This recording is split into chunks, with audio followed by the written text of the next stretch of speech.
आप लोगों का स्वागत है आज के इस नए सेशन में। आज के सेशन में हम लोग जानेंगे कि प्रशांत किशोर जी जो हैं चुनाव जीत चुके हैं। ठीक है, बांकीपुर विधानसभा से जो चुनाव लड़े थे प्रशांत किशोर जी वो जीत चुके हैं। इन्हीं के बारे में हम लोग चर्चा करेंगे कि आखिर कौन सा मुख्य कारण है। हम आपको वीडियो के अंत में बताएंगे, आप लोग पूरे वीडियो में बने रहिएगा कि आखिर किस कारण की वजह से प्रशांत किशोर जी ये चुनाव जीत गए हैं। उपचुनाव जो हुआ था, और ये भी बताएंगे कि उपचुनाव होता क्यों है। बांकीपुर जो बीजेपी का गढ़ था, जहां की 25 से 30 साल तक बीजेपी को कोई हरा नहीं पाया था, वहां पर बीजेपी कैसे हार गए और प्रशांत किशोर जी ने अपना जीत कैसे कायम किया। तो इन सारे चीजों पर चर्चा करेंगे। आइए बारी बारी से देखिए, ये जो है हमारे प्रशांत किशोर जी हैं, इनको तो पूरा बिहार का पूरा देश जानता है। ठीक है, ये एक रणनीतिकार है, आप लोग सभी को ही जानते होंगे। इन्होंने जीत हासिल किया बांकीपुर में। देखिए, ये हमारे एक बीजेपी के नए राष्ट्रीय अध्यक्ष हैं नितिन नवीन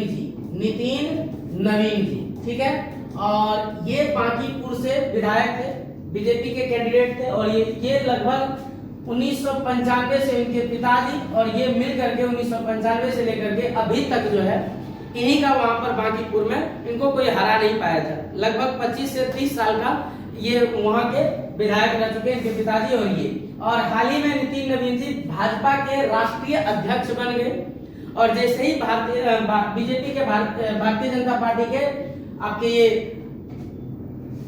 राष्ट्रीय अध्यक्ष के पद पर जाते हैं, तो ये अपना पद से इस्तीफा देते हैं, विधायक के पद से इस्तीफा देते हैं। और जैसे ही इस्तीफा देते हैं ये चले जाते हैं दिल्ली, वहां सांसद के पद पर जाते हैं और ये राष्ट्रीय अध्यक्ष बनते हैं। और वैसे ही बांकीपुर का जो सीट है वो खाली हो जाता है। तब तक प्रशांत किशोर जी दावा करते हैं कि हम यहाँ का चुनाव लड़ेंगे और यहाँ पर चुनाव होता है। ये सारा चीज हम आप लोग को बताएंगे। देखिए, पहले हेडलाइंस को पढ़ लेते हैं। यहाँ पर देखिए हेडलाइंस में क्या लिखा है। द हिंदुस्तान एक्सप्रेस क्या लिखता है, देखिए यहाँ कि भाई Bankipur Datia Majlalpur by election result live, ये अपडेट आ गया है। और यहाँ पर देखिए प्रशांत किशोर जी जो है win as BJP losses it stronghold, मतलब बीजेपी यहाँ पर लॉस कर गया। यहाँ देखिए न्यूज 18 लिखता है the fortress falls how Prashant Kishor broke Nitin Naveen को कैसे ब्रोक किया।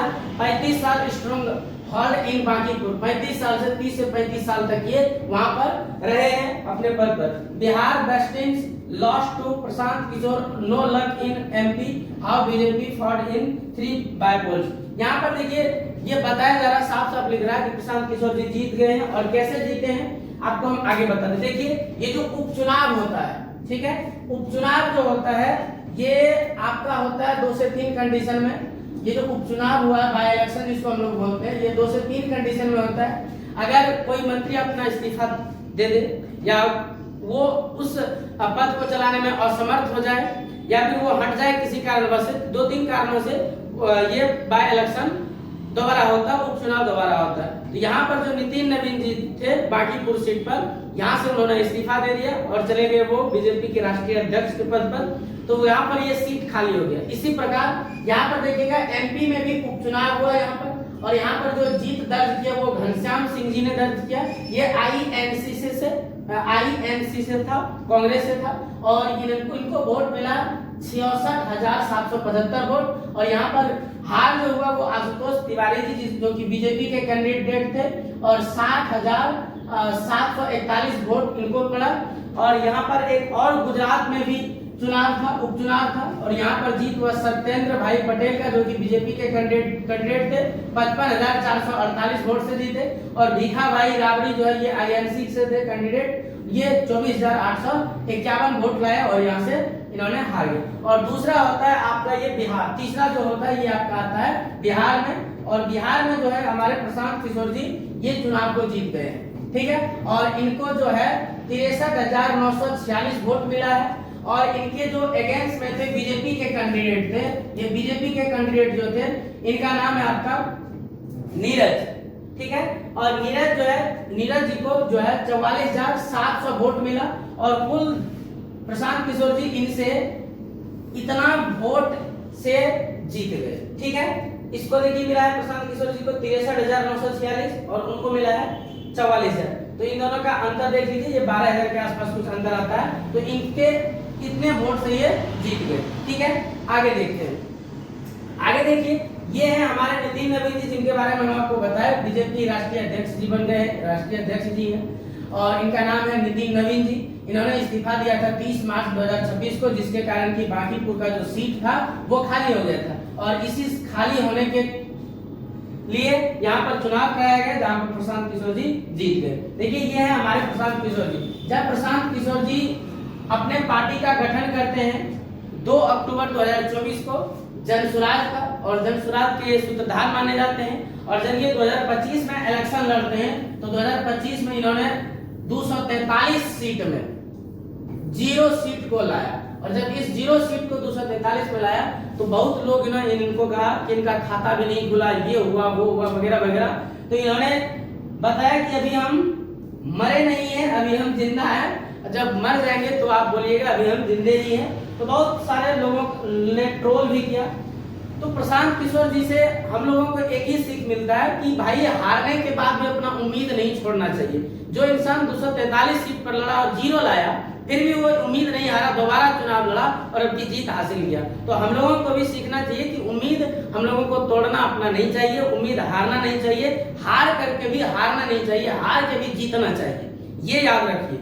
ठीक है, तो प्रशांत किशोर जी ने वही काम किया, हारे फिर भी उम्मीद नहीं छोड़ा, 243 में लड़े, 0 लाए। उनपे वो अपना मतलब खुद खड़े नहीं हुए थे, लेकिन वो उन्होंने अपने कैंडिडेट को उतारा था, एक भी कैंडिडेट जीत नहीं पाए, लेकिन अब की बार बांकीपुर का चुनाव उन्होंने जीत लिया। आप लोग जानते हैं कि प्रशांत किशोर जी ये हमारे सुपरस्टार सीएम साहब जो हैं विजय थालापति जी, श्री विजय थालापति जी, इनके भी स्ट्रेटेजिस्ट के रूप में काम किए हैं। इनका भी साथ में मोदी जी के साथ भी हमारे प्रशांत किशोर जी ने काम किया। नीतीश कुमार जी, माननीय पूर्व मुख्यमंत्री बिहार के, इनके साथ भी काम किया, रणनीति को बनाने का काम किए हैं। और फिर देखिएगा कि जनसुराज पार्टी की स्थापना हम आपको बताया कि 2 अक्टूबर 2024 को प्रशांत किशोर जी ने किया था बिहार में। ठीक है, और इनका मेन मकसद ये था कि जो बिहार में पलायन हो रहा है, बिहार से पलायन होकर के दूसरे राज्य जाते हैं कमाने के लिए, उनको रोकना, गरीबी को हटाना, जो बेरोजगारी है इसको दूर करना, ये सारा चीज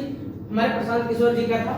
और हम आपको जैसा शुरू में बताए थे प्रशांत किशोर जी जीते कैसे, तो याद रखिएगा प्रशांत किशोर जी इन सबों के आशीर्वाद से जीते हैं। इन देख रहे हैं इन सबों का भावुक सा चेहरा, देख रहे हैं किस प्रकार से भावुक से चेहरे के साथ गले लगा रहे हैं प्रशांत किशोर जी को। और साथ में जो इनका जनसंपर्क था, जनसंपर्क जो था, पैदल यात्रा जो किया था इन्होंने, उन सारों का फल है। और साथ में सबसे बड़ा चीज कि धैर्य का फल है। क्योंकि देखिए कोई इंसान टूट जाता है और जब टूट जाता है, टूटने के बाद फिर जब खड़ा होता है फिर उनका सामना कोई नहीं कर सकता। इनके उदाहरण है हमारे प्रशांत किशोर जी।